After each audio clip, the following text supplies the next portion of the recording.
ಇದೇನಮ್ಮ, ಒಂದಲ್ಲ ಎರಡಲ್ಲ 46 lakh Jack pot ಹೊಡೆದಿದೆ. ನಮ್ ಕಷ್ಟ ಎಲ್ಲ ಬೇಗ ತೀರೋಗತ್ತೆ ಅನ್ಸ್ತಿದೆ. ಅಷ್ಟಲ್ದೆ ದೊಡ್ಡವ್ರು ಹೇಳ್ತಾರ ಶರ್ಮಿಳಾ, ತಾಳಿದವನು ಬಾಳಿಯಾನು ಅಂತ. ಇಷ್ಟೆಲ್ಲ ಆಗಿದ್ದು ನಮ್ಮ ಮುತ್ತು ಪರಿಶ್ರಮದಿಂದಲೇ. ಛೇ, ಆ ದುಡ್ಡೇನಾರು ನನಗ್ ಸಿಕ್ಕಿದ್ದಿದ್ರೆ ಏನ್ ಮಾಡ್ತಿದ್ದೆ? 1 ಲಕ್ಷ ನಾನು ಇಟ್ಕೋತಿದ್ದೆ, ಉಳ್ದಿದ್ದು ಅಣ್ಣಂಗೆ ಕೊಡ್ತಿದ್ದೆ. ಮಿಸ್ ಆಗೋಗ್ಬಿಡ್ತು. ಚಿಕ್ಕಮ್ಮ, ಇವತ್ತು ಬಂದು ಹಣ ಕೊಟ್ಟೋದ್ರಲ್ಲ, ಅವ್ರು ಯಾರು ಅಂತಾನೆ ಗೊತ್ತಾಗ್ತಿಲ್ಲ. ಅವರು ಇದು ನಿನ್ನ ಹಣನೇ ತಗೋ ಅಂತ ಬಲವಂತ ಮಾಡಿಕೊಟ್ಟು ಹೋದ್ರು. ಸಮಸ್ಯೆ ಬಗೆಹರಿತು ಅಂತ ನೀನ್ ಖುಷಿಯಾಗಿದೀಯಾ? ನೀನ್ ಖುಷಿಯಾಗಿರೋದನ್ನ ನೋಡಿ ನಾವು ಖುಷಿಯಾಗಿದ್ದೀವಿ. ನಮ್ಗೆ ಇದಕ್ಕಿಂತ ಇನ್ನೇನ್ ಬೇಕು ಮುತ್ತು? ಸಾವೇ ಸಂಭವಿಸುತ್ತೇನೋ ಅಂತ ಅನಿಸ್ತಿತ್ತು. ಆದರೆ ಅವ್ರು ಬಂದು ಉಸಿರಾಡೋದಕ್ಕೆ ಜಾಗ ಮಾಡಿಕೊಟ್ರು. ಅದಕ್ಕೆ ಸ್ವಲ್ಪ ನೆಮ್ಮದಿ ಆಗ್ತಿದೆ. ಸದ್ಯ ಇವತ್ತಾದರೂ ನೆಮ್ಮದಿಯಾಗಿ ನಿದ್ದೆ ಮಾಡ್ತೀನಿ. ಆದ್ರೂ ಅಮ್ಮ, ಒಂದೇ ಸಲ 30 ಲಕ್ಷ ಸಿಕ್ಕಿದ್ದು ಆಶ್ಚರ್ಯ ಅಲ್ವಾ?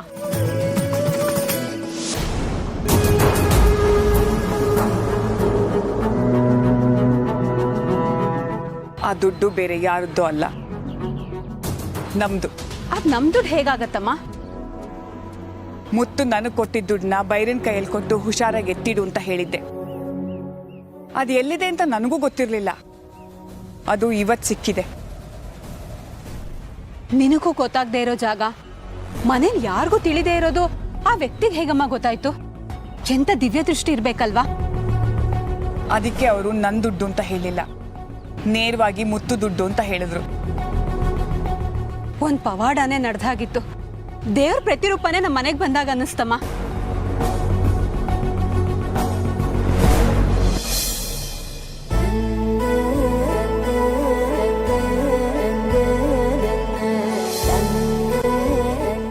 ನಿಮ್ ತ್ಯಾಗ ನಿಜವಾಗ್ಲೂ ದೊಡ್ಡದಕ್ಕೆ. ಮನೇಲೆಲ್ಲರ ಧೈರ್ಯ ಕಳ್ಕೊಂಡಾಗ ನೀವ್ ಎಲ್ಲರಿಗೂ ಬೆನ್ನೆಲ್ಬಾಗಿದ್ರಿ. ಮತ್ತೆ ನನ್ನ ತಂಗವ ಅಂದ್ರೆ ಸುಮ್ಮನೆನಾ? ಸತ್ಯದ ದಾರಿಲಿ ನಡೆಯಕ್ಕೆ ಎಲ್ರ ಕೈಲೂ ಸಾಧ್ಯ ಇಲ್ಲ. ಅದಕ್ಕೊಂದು ಸ್ಥೈರ್ಯ ಬೇಕು, ಧೈರ್ಯ ಬೇಕು. ಈ ಮನೆಯಲ್ಲಿ ಎಲ್ಲ ಕೆಲಸನೂ ಅಚ್ಚುಕಟ್ಟಾಗಿ ಏನೇನು ಮಾಡಬೇಕು ಕರೆಕ್ಟಾಗಿ ಮಾಡಿ ಇವತ್ತು ನಾವು ಸಂತೋಷವಾಗಿದ್ದೀವಿ ಅಂದರೆ ನಮ್ಮ ಬೆಳ್ಳಿನೇ ಕಾರಣ. ಏನಂತೆ ಮುತ್ತು?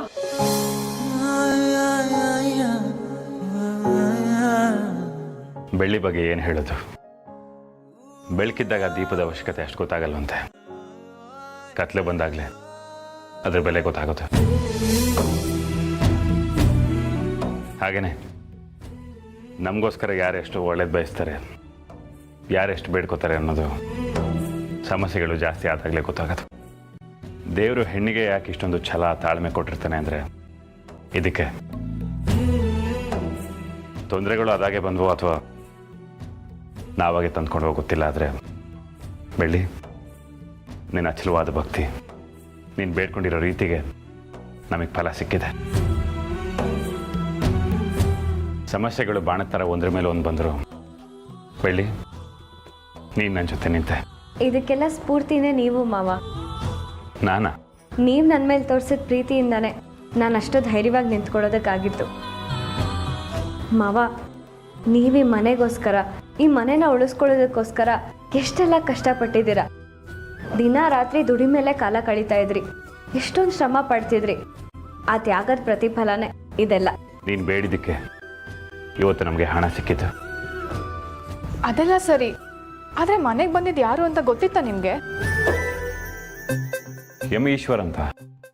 ಅವ್ರು ಹೇಳಿದ್ದೇನೆಂದ್ರೆ ನನ್ನ ಜಾಗದಲ್ಲಿ ಬಂದು ನಿಂತು ನೋಡಿ ವಿಷಯ ಏನು ಅಂತ ಗೊತ್ತಾಗುತ್ತೆ ಅಂತ ಹೇಳಿದರು. ಮುತ್ತು, ನಮಗೆ ಗೊತ್ತಿರೋದು ಆ ಮುನೇಶ್ವರ ಒಬ್ಬನೇ. ಷಣ್ಮುಗ ಅಂದರೆ ಮುನೇಶ್ವರನ? ನನ್ನ ಹೆಸರು ಎಂ ಈಶ್ವರ್ ಅಂತ.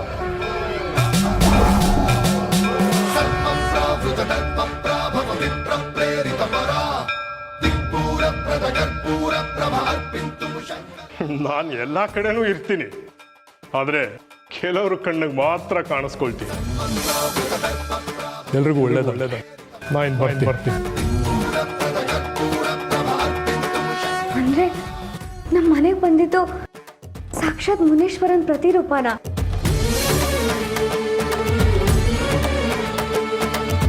ಬೆಳ್ಳಿ, ನೀನು 3 ದಿನದ ವ್ರತ ಮಾಡಿದ್ಯಲ್ಲ, ಮೂರನೇ ದಿನದ ವ್ರತನ ಪೂರ್ತಿ ಮಾಡೋದಕ್ಕಾಗಿರಲಿಲ್ಲ. ಆದರೂ ನನ್ನ ಜಾತಕದಲ್ಲಿ ಇರೋ ದೋಷನ ಆ ದೇವರು ಕಡಿಮೆ ಮಾಡಿದ್ದೇನೆ. ಅದಕ್ಕೆ ಪರಿಹಾರ ನೀಡೋದಕ್ಕೆ ಆ ದೇವರ ನೇರವಾಗಿ ಮನೆಗೆ ಬಂದಿದ್ದಾನೆ.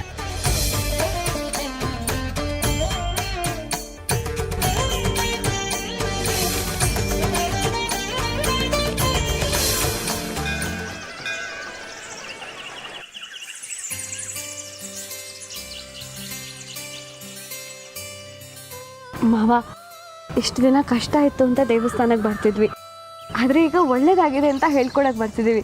ನನಗೆಷ್ಟು ಖುಷಿ ಆಗ್ತಿದೆ ಗೊತ್ತಾ? ಈ ಮುನೀಶ್ವರಂದು ಪವಾಡನೇ ಪವಾಡ. ಪ್ರಯತ್ನ ನಿಮ್ಮದು, ಫಲ ನಮ್ಮದು ಅಂತ ಹೇಳ್ತಾರಲ್ಲ, ಅದು 100ಕ್ಕೆ 100 ಸತ್ಯ.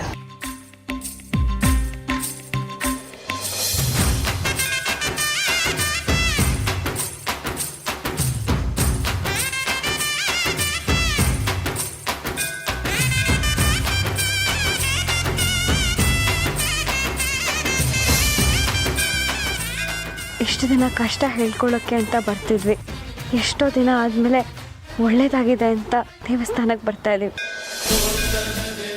ನಿನ್ನ ಅನುಗ್ರಹದಿಂದ ಮತ್ತು ಮಾವನ ಮರ್ಯಾದೆ, ಮನೆ ಗೌರವ ಎಲ್ಲ ಉಳಿತು ದೇವ್ರೆ. ನನ್ನ ಜಾತಕದ ದೋಷ ಪರಿಹಾರ ಆಗಲಿ ಅಂತ ಬೆಳ್ಳಿ ವ್ರತ ಮಾಡಿದ್ಲು. ಆದರೆ ಅದು ಪೂರ್ತಿ ಆಗಿರಲಿಲ್ಲ. ವ್ಯರ್ಥ ಆಗೋಯ್ತು ಅಂತ ಎಲ್ಲ ಬೇಸರ ಆಗಿದ್ವಿ. ಆದರೆ ಅದರ ಪ್ರಭಾವ ಈಗ ಒಳ್ಳೆ ರೀತಿಯಲ್ಲಿ ಬೀರ್ತಿದೆ. ವಂಶದ ಗೌರವ ಎಲ್ಲಿ ನನ್ನಿಂದ ಹಾಳಾಗುತ್ತೋ, ನನ್ನಿಂದ ಎಲ್ಲಿ ಬೀದಿ ಪಾಲಾಗ್ತಾರೆ ಅಂತ ನಂಗೆ ಭಯ ಆಗ್ತಿತ್ತು. ಸಮಯಕ್ಕೆ ಸರಿಯಾಗಿ ನೀವು ಬಂದು ಎಲ್ಲನೂ ಬಚಾವ್ ಮಾಡಿದ್ರಿ. ಈ ಉಪಕರಣ ನಾನು ಯಾವತ್ತೂ ಮರೆಯಲ್ಲ.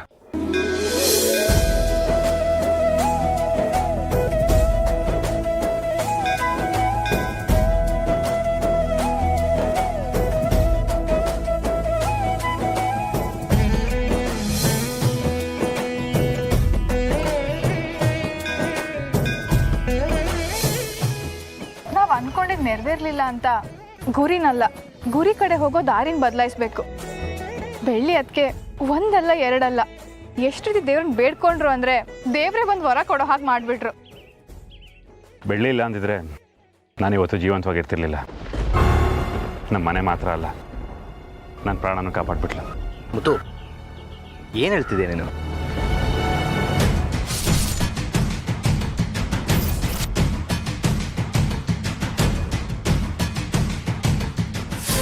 ಮಾವ, ಮಾವ ಏನ್ ಮಾಡ್ತಿದ್ದೀರಾ? ಯಾವತ್ತೂ ಆತ್ಮಹತ್ಯೆ ಮಾಡ್ಕೊಳ್ಳೋ ಪ್ರಯತ್ನ ಪಡಲ್ಲ ಅಂತ ನೀವು ಆಣೆ ಮಾಡಬೇಕು.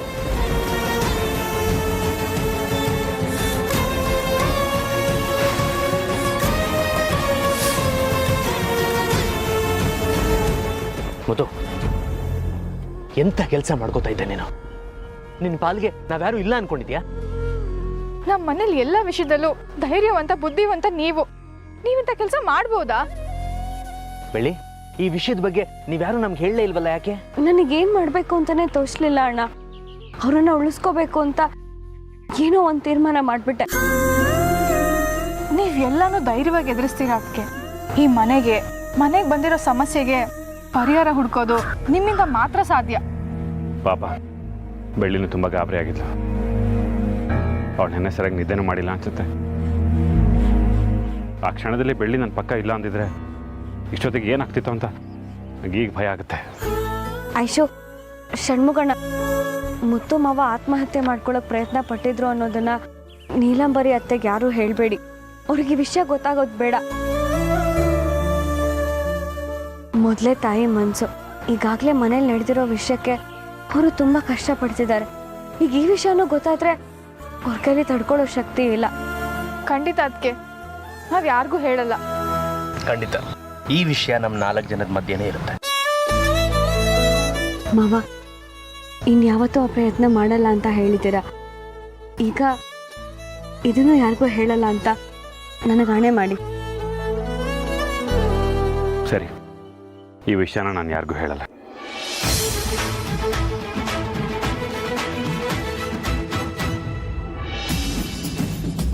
ಕರೆದಿದ್ರೆ ಅತಿಥಿಗಳೇ ಮನೆಗೆ ಬರಲ್ಲ. ಅಂಥದ್ರಲ್ಲಿ ದೇವ್ರನ್ನೇ ಮನೆ ಕರೆಸಿದೆಯಲ್ಲ ಬೆಳ್ಳಿ. ಪರಿಹಾರ ಪೂಜೆಗೆ ಅಂತ ಮನೆಗೂ ಹೋಗಿ ಭಿಕ್ಷೆ ಬೇಡಿ ಅದೇ ಭಿಕ್ಷೆಯಲ್ಲಿ ಪ್ರಸಾದ ಮಾಡ್ಕೊಂಡು ತಿನ್ನೋದಕ್ಕೂ ಆತ್ಮಸ್ಥೈರ್ಯ ಬೇಕು. ತಾಯಿ ಜನ್ಮ ಕೊಡ್ತಾಳೆ, ಹೆಂಡತಿ ತನ್ನ ಗಂಡನ ಘನತೆ ಗೌರವನ ಹೆಚ್ಚಿಸ್ತಾಳೆ. ಅದಕ್ಕೆ ಹೇಳೋದು ಹೆಂಡತಿ ಎರಡನೇ ತಾಯಿ ಅಂತ. ನೀನು ಬೆಳ್ಳಿಗೆ ಎಷ್ಟು ಥ್ಯಾಂಕ್ಸ್ ಹೇಳಿದ್ರು ಸಾಲದು. ಥ್ಯಾಂಕ್ಸಾ? ಅಯ್ಯೋ ಬೇಡ ಚಿಕ್ಕಮ್ಮ, ಥ್ಯಾಂಕ್ಸ್ ಹೇಳಿದ್ರೆ ಇವಳು ಧರ್ಮ ಯುದ್ಧನೇ ಸಾರ್ಬಿಡ್ತಾಳೆ. ಮೇಲೆ ಗಂಡ ಹೆಂಡತಿಗೆ ಥ್ಯಾಂಕ್ಸ್ ಹೇಳಬಾರ್ದಂತೆ, ಅದು ಅವ್ರ ಕರ್ತವ್ಯ ಅಂತೆ.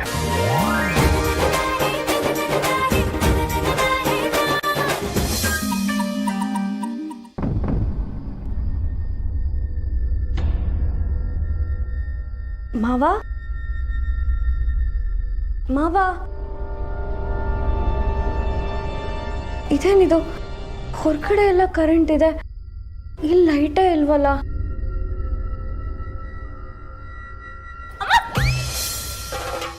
ಯಾಕೆ ಹೆದರ್ಕೊಂಡೆ?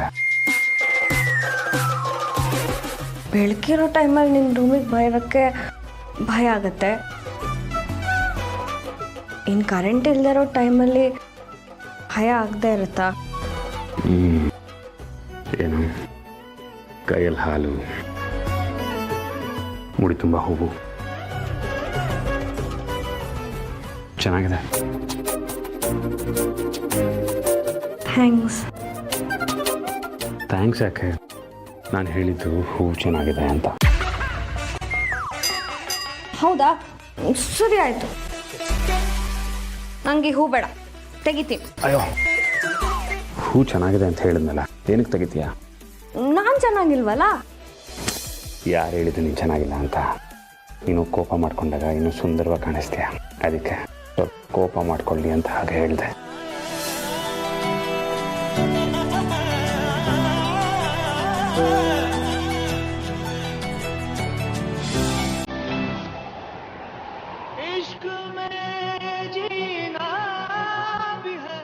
ಯಾಕೆ ಹಾಗೆ ನೋಡ್ತಿದ್ದೀರಾ?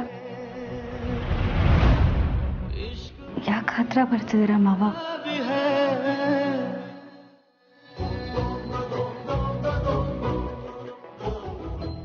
ಬೇಡ.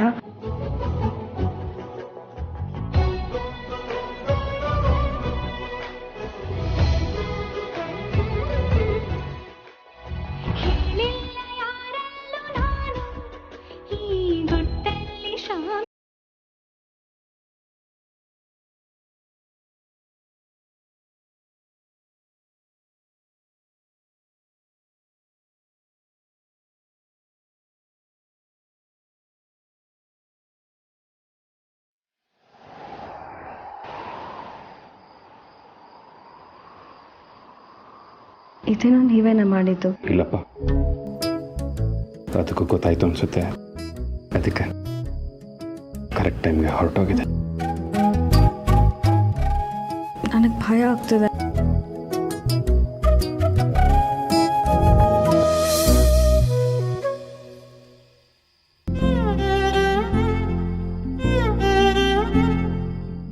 ದೀಪದ ಬೆಳಕಲ್ಲಿ ಎಷ್ಟು ಮುದ್ದ ಕಾಣಿಸ್ತಿದೆಯಾ ಗೊತ್ತಾ?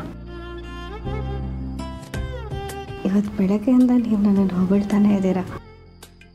ನಿಮ್ಮ ಹೊಗಳಿಕೆಲೆ ನನ್ನ ಹೊಟ್ಟೆ ತುಂಬೋಯ್ತು.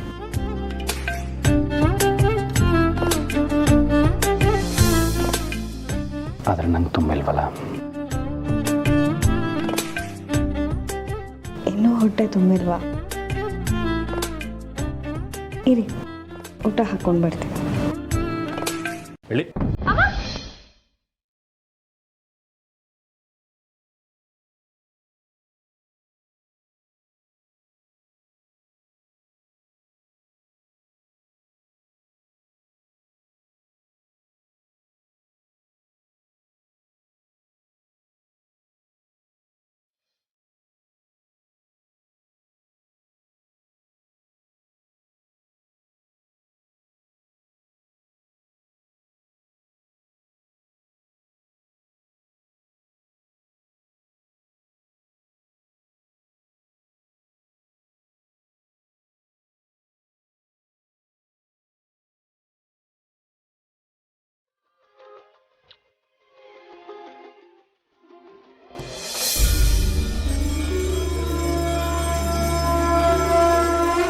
ಶುಭವಾಗಲಿ.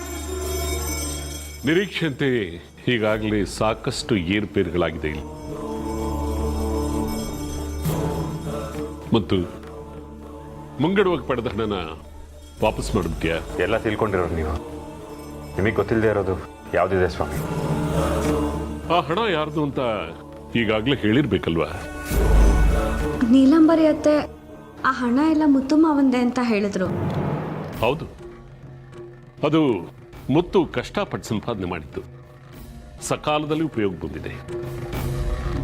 ಆದರೆ ಇಷ್ಟೆಲ್ಲ ಏರ್ಪೇರುಗಳು ಶುರುವಾಗಿದ್ದು ಎಲ್ಲಿಂದ ಅಂತ ಗೊತ್ತಾ? ಇಲ್ಲ ಸ್ವಾಮಿ. ನಿನ್ನ ಆ ಜಾತಕದಲ್ಲಿ ದೋಷ ಇರೋದು ನಿಜ. ಆದರೆ ಇನ್ನಷ್ಟು ಆಪತ್ತುಗಳನ್ನ ನೀನೇ ನಿನ್ನ ಮೈ ಮೇಲೆ ಎಳ್ಕೊಂಡಿದೀಯ.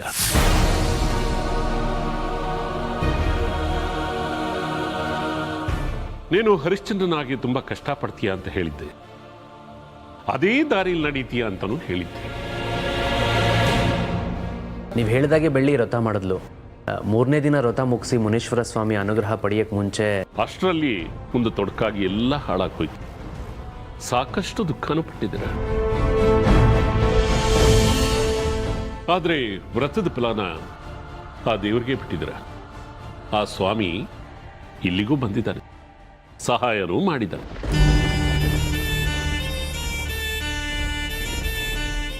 ಅಂದ್ರೆ ಈಶ್ವರನವರು ಅದು ಬೇರೆ ಯಾರೂ ಅಲ್ಲ, ಆ ಪರಮಾತ್ಮ ಮುನೇಶ್ವರನೇ ಬಂದಿದ್ದಾನೆ.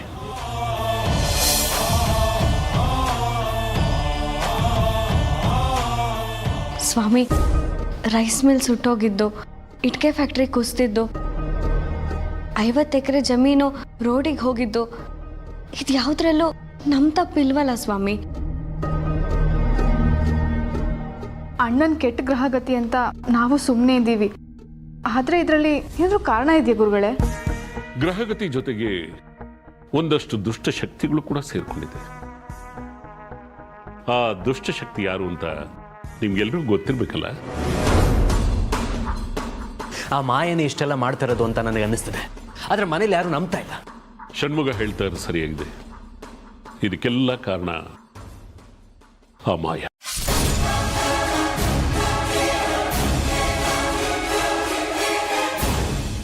ಸಿಟ್ಟಲ್ಲಿದ್ದ ಮಾಯನ ಇನ್ನೂ ಹೆಚ್ಚು ಕ್ರೂರವಾಗೋ ಹಾಗೆ ಮಾಡಿದ್ದಾರೆ. ಅದು ಬೇರೆ ಯಾರೂ ಅಲ್ಲ, ನೀನೆ.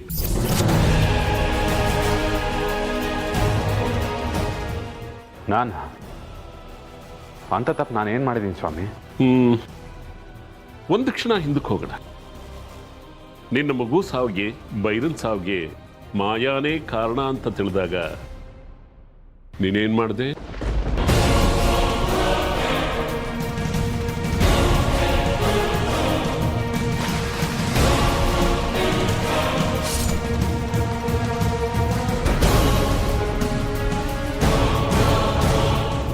ನೀನು ಹೋದೆ, ಸಗಣಿ ನೀರೆಲ್ಲ ಹಾಕಿ ಎಲ್ಲ ಹಾಳಾಗಲಿ ಅಂತ ಹೇಳಿ ನಿನ್ನ ಸಿಟ್ಟನ್ನ ಹೊರಗಡೆ ಹಾಕಿ ಬಂದೆ. ಹೌದು ಸ್ವಾಮಿ. ಅದರಿಂದಾನೇ ಅವಳ ಕೋಪ ಇನ್ನೂ ಹೆಚ್ಚಾಯ್ತು. ನೀನು ಮಾಡಿದ ನೋವನ್ನ ಅವಳು ಅವಮಾನ ಅಂತ ತಗೊಂಡು.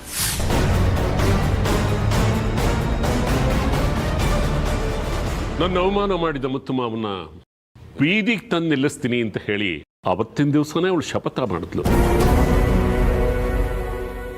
ಮೊದಲನೇದಾಗಿ ರೈಸ್ ಮಿಲ್ ಭಸ್ಮ ಆಯಿತು. ಎರಡನೇದಾಗಿ ಇನ್ಶೂರೆನ್ಸ್ ಸಿಗದೆ ಇರೋ ಹಾಗಾಯ್ತು.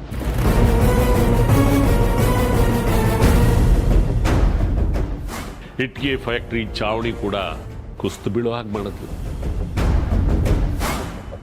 ಒಡವೆಗಳು ಕಳ್ತನ ಆಯ್ತು. ಇದು ನಿಮಗೆ ಮುಂಚೆನೇ ಗೊತ್ತಿದ್ದ ಸ್ವಾಮಿ? ಹೌದು. ಮತ್ತೆ ನಮ್ಗೊಂದು ಮಾತು ಹೇಳಿದ್ದಿದ್ರೆ. ಚಕ್ರವ್ಯೂಹಕ್ಕೆ ಸಿಕ್ಕಿ ಅಭಿಮನ್ಯು ಸಾಯ್ತಾನೆ ಅಂತ ಕೃಷ್ಣನಿಗೆ ಮೊದಲೇ ಗೊತ್ತಿತ್ತು. ಆದ್ರೆ ಯಾಕೆ ಹೇಳಲಿಲ್ಲ ಹೇಳೋ? ಯಾಕೆಂದ್ರೆ ಅವರವರ ಕರ್ಮಫಲಗಳನ್ನ ಅವರವರೇ ಅನುಭವಿಸ್ಬೇಕು. ಮುತ್ತು ತನ್ನ ಮನೆ, ಆಸ್ತಿ ಪಾಸ್ತಿ ಎಲ್ಲಾನು ಕಳ್ಕೊಂಡು ಎಲ್ಲರಿಂದಾನೂ ಅವಮಾನಪಟ್ಟು ಅವನನ್ನ ಬೀದಿ ನಿಲ್ಲಿಸಬೇಕು ಅನ್ನೋದು ಮಾಯಾಳ ಆಸೆ. ಆದ್ರೆ ಅವಳೆಷ್ಟೇ ಪ್ರಯತ್ನ ಪಟ್ಟರು ಅವಳ ಆಸೆ ನೆರವೇರೋದಿಲ್ಲ. ಅಂದರೆ ಇನ್ಮೇಲಿಂದ ಮಾಯಕ ನಮಗೆ ತೊಂದರೆ ಕೊಡಲ್ಲ ಅಂತ ಹೇಳ್ತಿದ್ದೀರಾ?